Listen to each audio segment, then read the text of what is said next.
I don't think the whole game yesterday boils down to this play, but it would have been nice for this play to work. And maybe it did boil down to it. I think they ended up getting 3 points off this drive. But the pass to Marv, I mean, if you're running like a well-oiled machine, that's a touchdown. Either way, it's a huge gain, and maybe you set up for a touchdown. I don't know. But it just with everything that has been building last season and early this season, for him, of all people, to have that sort of drop, it was just like you just feel like a pit in your stomach. I know I did because I was like, there's no way this is not going to be what everybody's talking about now after this game. Yeah, and, we've been talking about this as well, Marvin Harrison Jr. and his skill set in terms of high-pointing a ball, going up and stabbing a ball, getting it out of the air. And that has been an issue so far this season through 3 games. Now, again, it's not like he does it all the time or has a hard time doing it. I just don't want this to become something mental in Marv's head. He's high-pointed many balls in his lifetime, Basinonians. He has caught many, many passes. Watching him actually work out before every practice with the jugs machine. He's got really good hands. Yeah. He's got good hands. He's got to trust him and use them. I'm glad you brought up the jugs machine because you're talking about a guy that is phenomenally talented, who has the right attitude and puts in the work. So I don't know how you look at that combination and you look at a play like that yesterday and think it's anything other than mental right now. And I don't know which one's easier to fix, honestly. Yeah. I mean, it's fixable. And they tried to go back to him after that. I was hoping they would go back to him right after that. And they sort of did, but he and Kyler weren't on the same page, and he broke off a route, and Kyler threw it downfield. He had a nice catch later on in the game. Nearly had a really nice catch in the end zone that would have just anything to put that play behind you as quickly as possible. But here's the challenge of the season now. Not only did that play not get put behind him, they lost, and they lost by 1 point. So it's really easy if you are Marvin Harrison Jr. and you're somebody who is pretty self-critical to get down on yourself. Here he is after the game. This is on 12 Sports. A lot of emotion. Just disappointed, really. I know what I put into the game,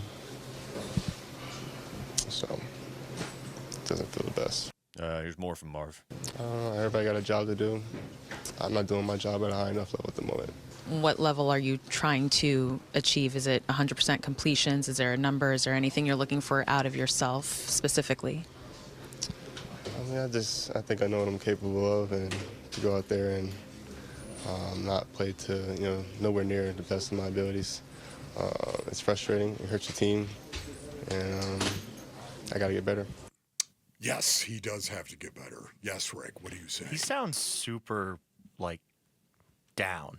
Yeah. And, down more than he has before. Hope everything's okay. Yeah, I mean, this is where coaching comes into play. You're still talking about a dude going into his second year in the NFL. Yeah. All the other stuff, who his dad is, what his pedigree is, how talented he is, the success he had in college, all these different things, how much they draft capital they used on him, all of the different things. If you just strip it down to the fact that this is a dude in his second year who really cares, who dropped a pass that he probably caught when he was 5 years old. Yes. And it's not hard to connect the dots and say that cost them this game. Yeah.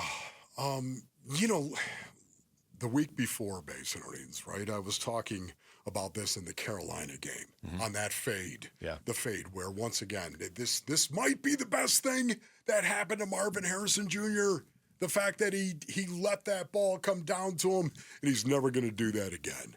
This was a little bit different because he was wide open. There was nobody around him. Too open. And the fact that he tried to, catch the ball and then trap it as well. He looked like he got caught in the middle. He got caught in the middle. Yeah. And fundamentally as well, he looked away from the ball when it hit him. You can never do that, brothers. You can. It was fundamentally flawed, the fact that he tried to catch the ball like that. And I think this is going to be something that the coaches are really going to harp on with him. The fundamentals, why that drop happened. The fundamentals were not there. And this is something that has been on my radar with Marvin Harrison Jr. since he showed up. And again, I'm not pointing back and saying, look at me, brothers. I'm not. What I'm saying is early on, you heard me last year talking about he's got to be more aggressive and attacking the ball and going up for the ball and not waiting for it to come to him. Can I just say that this was a little bit different because he was wide open. So wide there open. was nothing there in the ball. He didn't have to go high point this or attack it. He could let it just come down. The fact he dropped that was staggering to me. Looked like a guy trying to do too much.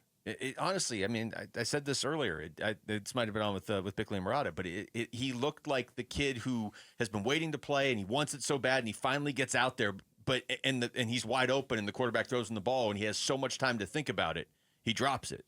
Except this is Marvin Harrison Jr. Yeah, he's been playing and getting plenty of playing time his whole life. Man. It shouldn't feel like, hey, this is my one chance. And I just don't know how you look at it and say it's anything other than mental on a play like that. I know. Which is why I'm saying but that's why I'm also worried.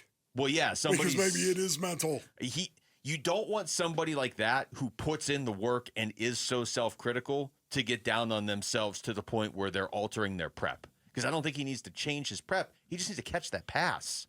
Like, I don't know where the confidence is right now. Well, for me, just going back, and I went back and watched it over and over and over again to see why he did it. Again, I will tell you fundamentally, I think there's got to be some type of coaching that's in his head right now, because I would like to see him high point balls and go up and attack the ball.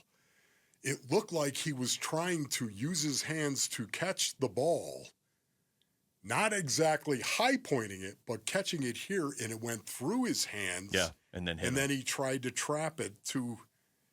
I'm wondering if he's getting coaching that is like you go get the ball, go attack the ball. Yeah. But on this, it was like, okay, should I attack the ball or should I not?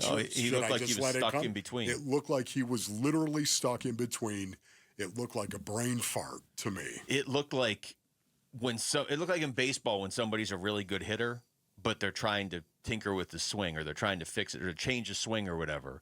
And it's like, here's a pitch right down the middle. Your whole life you hit this over the wall, but you're thinking about how you're supposed to swing. That's what it looked like.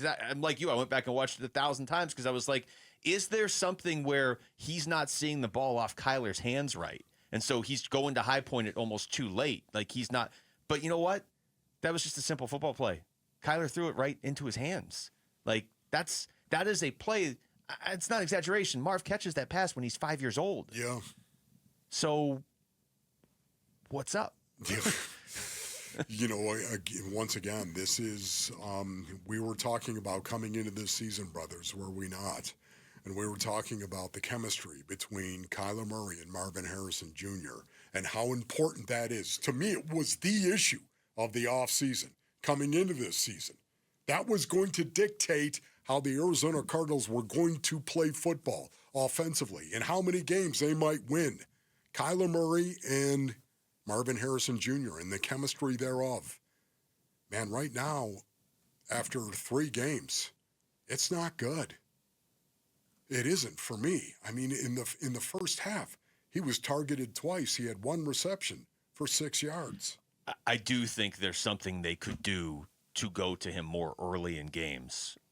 Maybe that's a different conversation. I don't think it excuses that play, but he just never looks like he's in rhythm. He just does. So why do we have to wait till the second quarter before? Just throw him a 3-yard pass. Let him get into some sort of rhythm. You might be saying, well, you shouldn't have to do that. Okay, but you do. Like, that's where we are. You have to do it right now. Thanks for watching Wolf and Luke. Tap to see more and click the button in the middle to subscribe to Arizona Sports.